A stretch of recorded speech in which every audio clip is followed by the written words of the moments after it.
മാനസാന്തരപ്പെട്ടാൽ അവൻ നിന്റെ ഹൃദയത്തെ തണുപ്പിക്കും.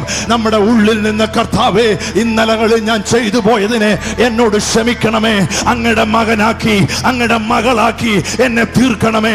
അങ്ങിൽ നിന്നും ഒരു സ്റ്റെപ്പ് പോലും പുറകോട്ട് പോകാതെ അങ്ങക്ക് വേണ്ടി ഇരട്ടി ശക്തിയോടെ ഓടാൻ എന്നെ സഹായിക്കണമെന്ന് പറയുന്നവർ ഒരു നിമിഷം കരമുയർത്തി യേശുവിനോടൊന്ന് പറഞ്ഞാട്ടെ.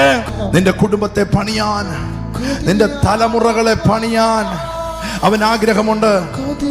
യോഹന്നാൻ സ്നാപകന്റെ ശുശ്രൂഷയുടെ ആദ്യത്തെ വാക്ക് മാനസാന്തരപ്പെടുവിൻ, ദൈവരാജ്യം സമീപിച്ചിരിക്കുന്നു. യേശുവിന്റെ ആദ്യത്തെ ശബ്ദം മാനസാന്തരപ്പെടുവിൻ. യേശുവിന്റെ കൂടെ നടന്ന പത്രോസിന്റെ ആദ്യത്തെ ശബ്ദം ആമേൻ, മാനസാന്തരപ്പെടുവിൻ. നീ മാനസാന്തരപ്പെടുക എന്ന് പറഞ്ഞാൽ കേവലം വാക്കുകൾ കൊണ്ടല്ല.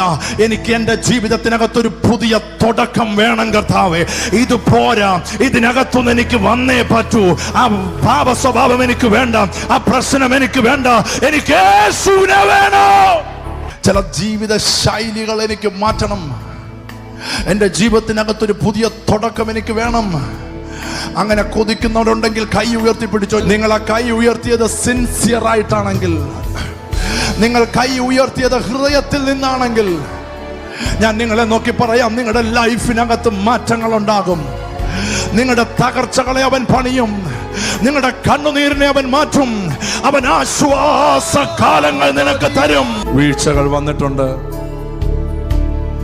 ഉദ്ദേശിക്കുന്നത് പോലെ എനിക്ക് നടക്കാൻ പറ്റുന്നില്ല. എനിക്ക് നിന്റെ സഹായം ആവശ്യമുണ്ട്. അവിടുത്തെ സഹായം എനിക്ക് ആവശ്യമുണ്ട്. എനിക്ക് കൊതിയുണ്ട് കർത്താവേ. ചിലരുടെ ലൈഫിൽ ആശ്വാസകാലങ്ങൾ വെളിപ്പെടണം. ചിലരുടെ ഹൃദയം തണുപ്പിക്കണം. ചില കുടുംബങ്ങളെ അവൻ തണുപ്പിക്കണം. ചില ശുശ്രൂഷകളെ അവൻ തണുപ്പിക്കണം. അങ്ങനെ കൊതിയുള്ളവർ, എനിക്ക് അങ്ങയുടെ സഹായം വേണമെന്ന് പറയുന്നു. നമ്മുടെ സ്വന്തം ശക്തി കൊണ്ട് നടക്കത്തില്ല, അങ്ങയുടെ സഹായം എനിക്ക് വേണം. ആ മേഖലയിൽ എനിക്ക് ജയിക്കാൻ കൊതിയുണ്ടെന്ന് പറയുന്നവർ, നിന്നെ ജയിപ്പിക്കാൻ അവൻ ആഗ്രഹമുണ്ട്, നിന്നെ നടത്താൻ അവൻ ആഗ്രഹമുണ്ട്, നിന്നെ മുന്നോട്ട് കൊണ്ടുപോകാൻ അവൻ ആഗ്രഹമുണ്ട്. നീ തകരത്തില്ല ബ്രദറെ, നീ തകരത്തില്ല സിസ്റ്ററെ. ആ ദേശത്ത്, ആ വീട്ടിൽ യേശുവിന് വേണ്ടി ഇറങ്ങിയിട്ട് ഇതുവരെ നീ കാണാത്ത ചില അത്ഭുത കാഴ്ചകൾ നിനക്ക് വേണ്ടി വെളിപ്പെടാൻ പോവുകയാ.